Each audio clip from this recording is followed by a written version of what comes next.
as a wrap-up for the class, we thought what we would do is develop a brief narrated PowerPoint presentation that shows how you can use the 6 core questions of critical appraisal to review a research article that you might find helpful to your problem to be solved.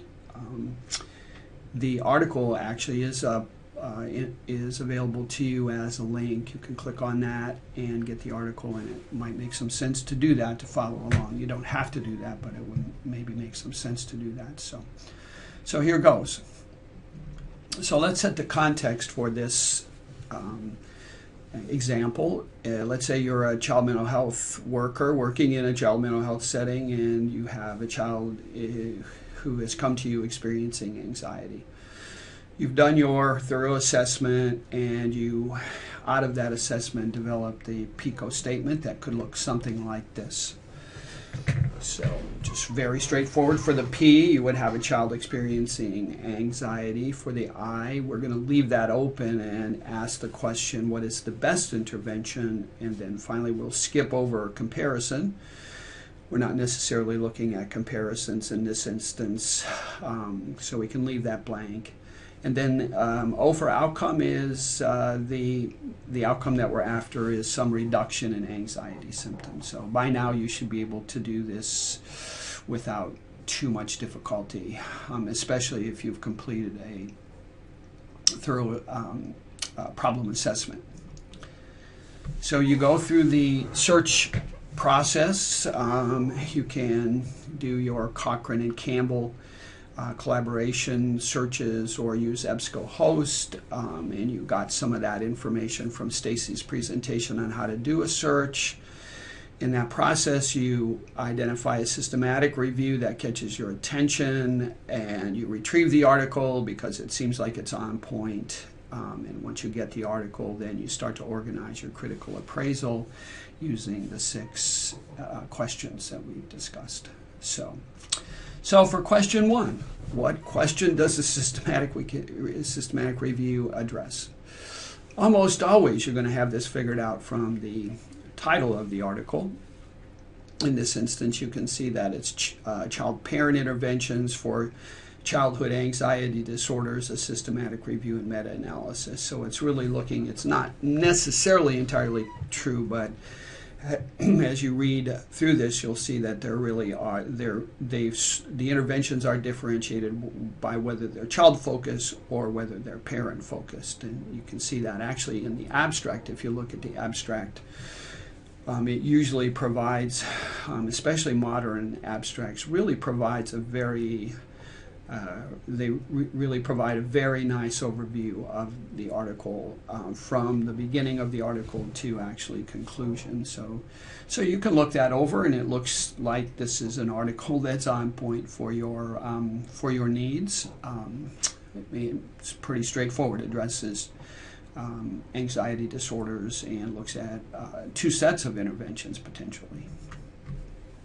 You could, if you're feeling particularly ambitious, develop your own PICO statement, or develop a PICO statement out of the article. So a PICO statement that this article would address is for a child to experience anxiety is a child-focused intervention or a family-focused intervention more likely to reduce anxiety symptoms. So in this instance, we're actually throwing in an I and a C together, and that really is the focus of the article, as we'll see.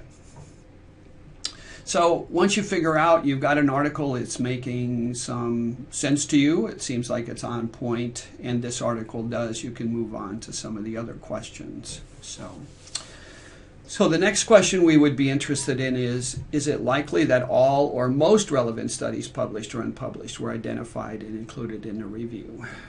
What you will usually find is a section called search strategy. Sometimes it's specifically identified by a header, other times it may be folded in, but almost always there's going to be some discussion of the search process the authors use to identify a pool of studies that might be on point for the purpose of the systematic review. You almost always can find keywords that were used. I won't read these. You can see them in the article and the sources or areas that the authors searched. Online database searches, you can see that.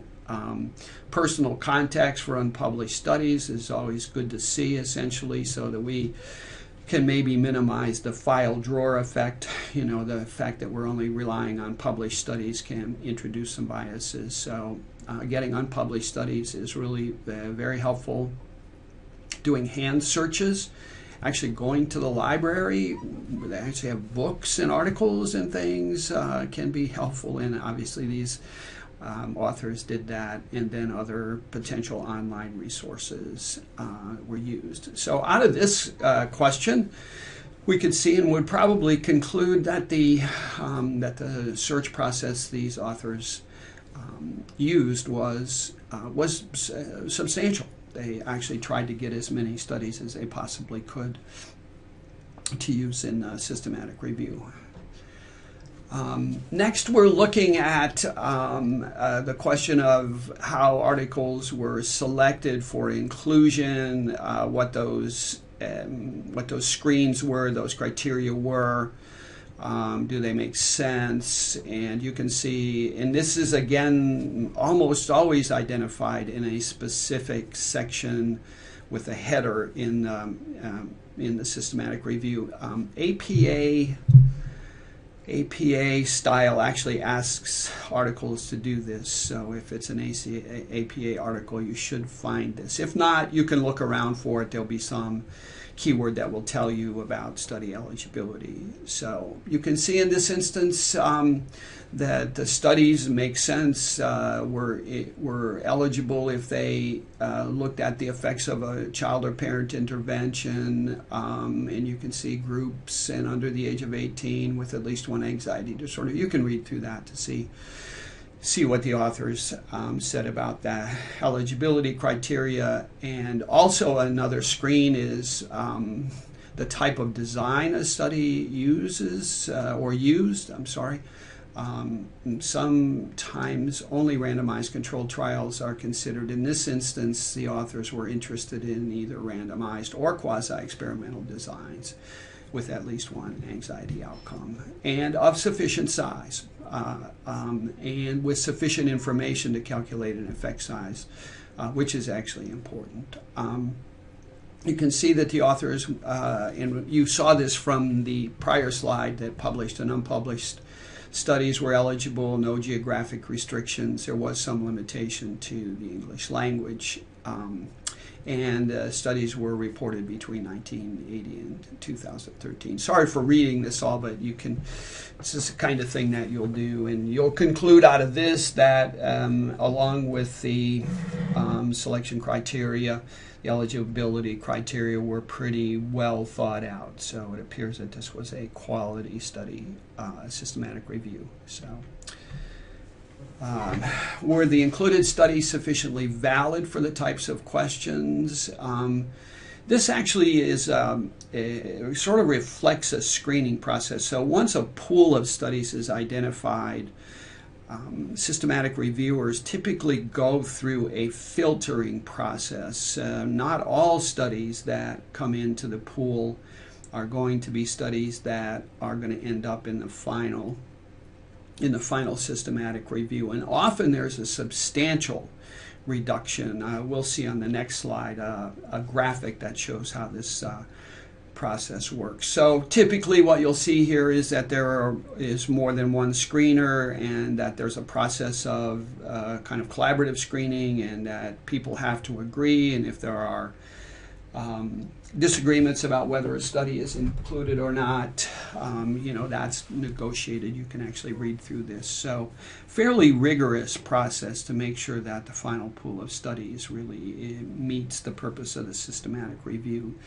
The graphic that shows this process is it's sometimes called, you can see, a quorum chart.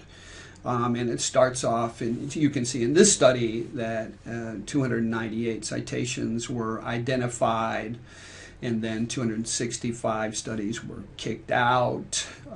33 were screened for eligibility again, and 15 of those studies were kicked out. 18 studies were reviewed again, and 10 studies were kicked out. You can actually see this process. And then finally, 8 randomized control trial studies made the final cut. There weren't any quasi-experimental designs included in this systematic review. They were all RCTs. So this is sometimes helpful, and often, depending on the topic, of course, you'll be impressed with how many studies people at the top of, say, this chart are identified. I've seen systematic reviews where, there were 1,000 studies that started off the process and then ended up being narrowed. So anyway, it's interesting to see how that goes, and it sort of gives you a sense of the quality of the process as well. So another set of information that might be included, this is not always the case. In this particular systematic review, the authors did include some demographic characteristics that could be important. And you can see sometimes the information, the demographic information like gender and parents and anxiety disorder and race, maybe even settings, could be helpful for you to think about how well the studies included in the systematic review match your settings characteristics. If you have a set of characteristics that are off point for you, I'm not sure what quite that would look like in this instance, but it certainly could be the case. You might maybe not feel that this systematic review was as relevant for your needs. So looks like this is pretty balanced, and you can see that there were actually 8 studies with 670 child participants, which is, a fairly large N. So, and then we have a couple of studies you can see in the footnote that didn't report information, so there's a little bit of information lacking here. This is not always, once again, not always included in a systematic review, but when it is there, spend a little bit of time to make sure the characteristics of the included studies actually match the characteristics of your context. So for question 5, we start to get into what we call the meta-analysis part of the study. It's the statistical part of the study. And this is where the information and knowledge you have about effect sizes and forest plots and interpreting effect size magnitudes and all of those, and confidence intervals, all of the things that we've talked about up until this point actually are helpful for you. So you have the overall analytic strategy. You can see the effect size, grand mean effect size heterogeneity. We'll talk a little bit about that in a minute. One of the things that you really need to know is the kind of effect size used to summarize studies. In this case, you can see that it is a standardized mean difference effect size called Hedges G. And you know from our prior conversations, standardized mean differences are Z-like scores that have some thresholds for interpretation that we'll talk about. And so you're actually pretty smart about this now, and you can sort of say, oh, I know what a Hedges G is, or a Cohen's D, or an odds ratio, or that sort of thing. In this case, it's a standardized mean difference. So good. You might find in a meta-analysis, systematic review with a meta-analysis, information about the study and especially the effect size in a table. This is not always true, but in this instance, the authors did include information of only 8 studies in a table. And you can read across the table. I won't read this to you. You can see the kind of intervention, the end of the study, age range. I guess I am reading across the table, but I'm not going to get into the details. And then we do want to get to the effect size. It is not clearly identified in this table. This is where your your skills that you've developed about effect sizes will be helpful. You can see the ES, you'll know that it stands for effect size, and you know actually from the prior discussion that it's a standardized mean difference. And you can start thinking a little bit now about magnitudes of effect sizes. You know that from our discussion that the standardized mean difference of 0.2 is a small effect size, of 0.5 is a medium effect size, and a 0.8 is a large effect size. So you can see there are a couple of studies that are in the medium to large, especially the Wood study is in the large range. So if you didn't have any other information, you could actually start to make some decisions using this information. But what we're more interested typically in and more likely to see is our forest plot. So here in the forest plot, it's organized by effect size, low to high, from top to bottom, and you can see it's also Hedges G is identified here, and you can see the studies are varied to some extent, although it's not unreasonable variability from top to bottom. And then you can finally see the Wood study at the bottom, which was identified in the prior slide as the only statistically significant study. And you know from our prior discussions that that's basically, we can tell that when the confidence intervals of a study do not cross the no effect line. Hopefully you remember looking at forest plots and how to interpret forest plots. So we have some interesting information, interesting variability. All of the, except Kindle, all of the studies favor the parent-child intervention instead of the child-only intervention, and you can see that actually the top study is just a little over the favoring child-only. In fact, it's like 0, so it's hardly there's hardly any effect at all in that. So anyway, look that over. You know something about it now. Should be fairly straightforward and for you to interpret. Oh, one last point. I don't know if I say this later on. That bottom diamond, the summary diamond. Actually, I do think we talk about this in a later slide. Is a summary effect, and as we'll see, it's at around 0.26, which is a small effect size favoring parent-child intervention.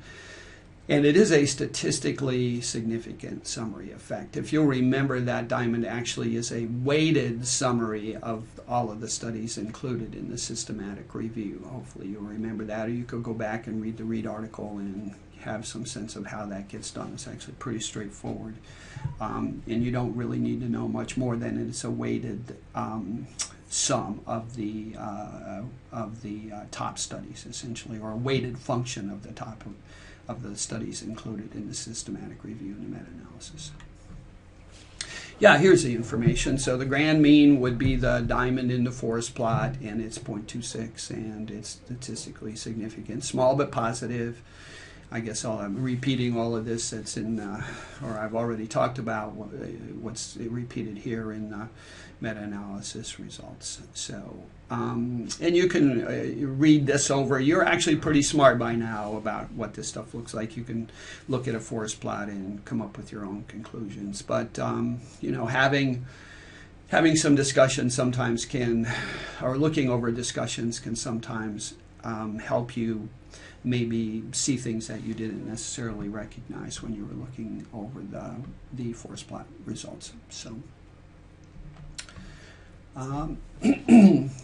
Often you'll see in a meta-analysis something about homogeneity. We really didn't get too much into analysis of homogeneity or heterogeneity, which is the other side of homogeneity, interestingly enough. And really the question of homogeneity is a question that has to do with how variable are the studies in the meta-analysis in their in their conclusions. You can see how in the forest plot, the effect size markers, the rectangle, the squares or rectangles they're not all the same essentially. So the question is, does the variability reflected there from 0.01 to 0.88 down to bottom, is that something that's substantive due maybe not to chance? And there is a process that we didn't talk about that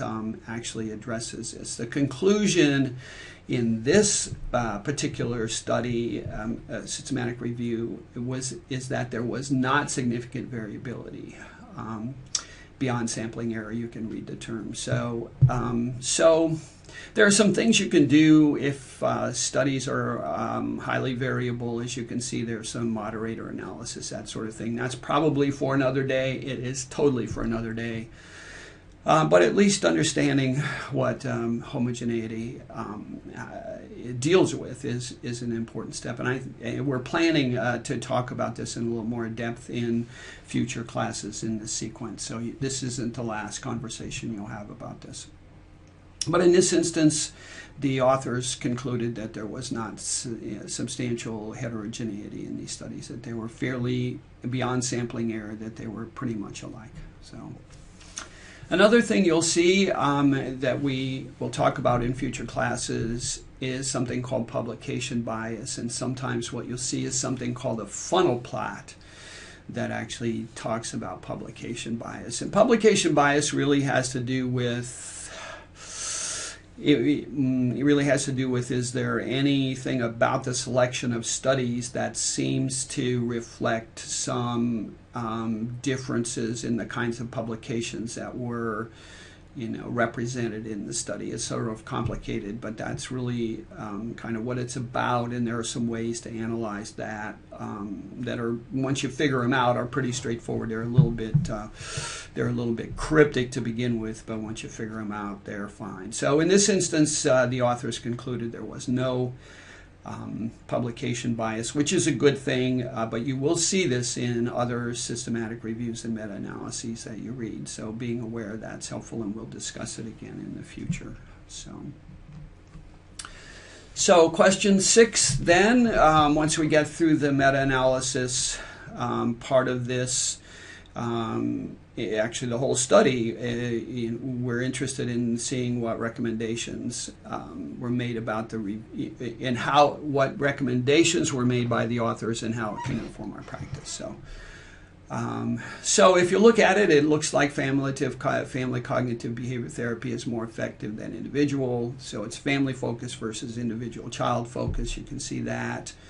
And basically read through this. I'm not going to read the entire thing, but you will almost always see a discussion in applications or to social work if it's published in a social work journal. If not, it would be a discussion and application to practice, implications, that kind of thing. We're really interested in finding systematic reviews that are social work oriented, but you may end up not always finding something that's in the social work journal or in the social work field, and so you have to sort of extend the discussion and the relevance of the study to your own work in some ways.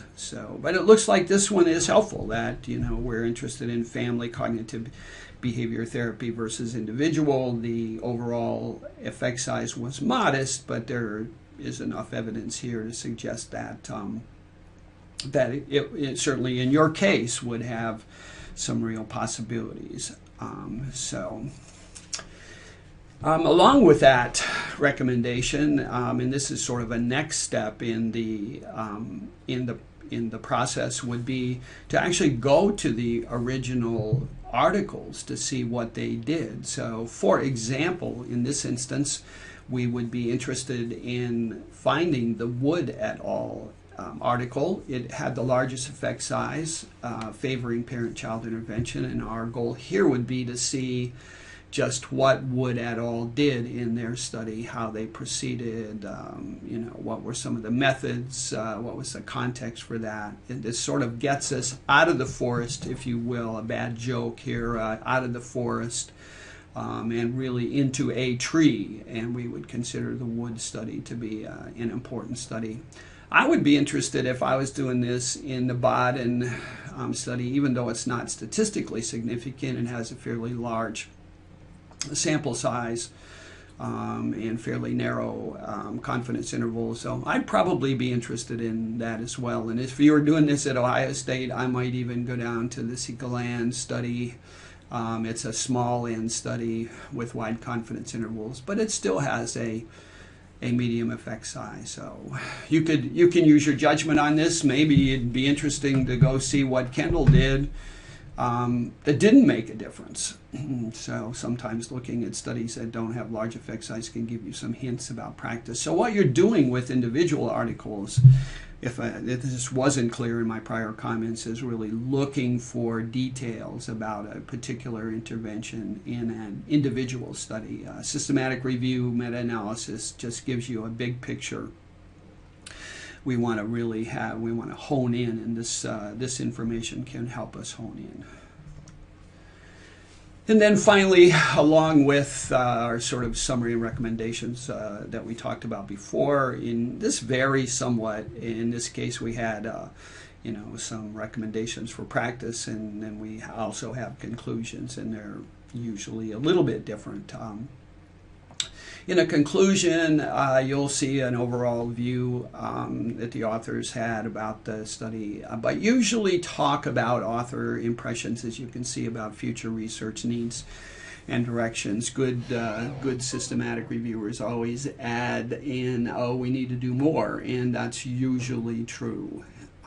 You might also see, not so much maybe in systematic reviews and meta-analyses, but you might see some limitations. Usually a well-done systematic review and meta-analysis isn't going to have a discussion of limitations. In other articles you might see that, but pay attention to the conclusion when you're reading. What you want to avoid when you're reading a systematic review is going right to the conclusions. Essentially, you want to actually work through the process. So sometimes we jump over things just to see what the authors have to say. So we don't want you to do that in this instance. So those are the 6 questions that we want you to address in your project, and that you will hopefully address in the future when you're reading. We want to just leave you with one thought, and that is that critical appraisal is really good for any research article you run into. It doesn't have to be a systematic review or a meta-analysis or an individual study of a randomized controlled trial. Just any article you read will employ some methodology, some statistical analysis, some implications usually. So really using critical appraisal framework to look at a research article is just good practice, essentially. And just to emphasize one of the primary themes of this class is we want you to be critical thinkers in all aspect of your practice, and certainly looking at research is an important part of that. So anyway, that's the presentation. Hopefully it made some sense. And if you have questions, of course, you can always contact me or your instructor, me in this instance, or your instructor if it's not me doing the class, and have a conversation about this. So take care.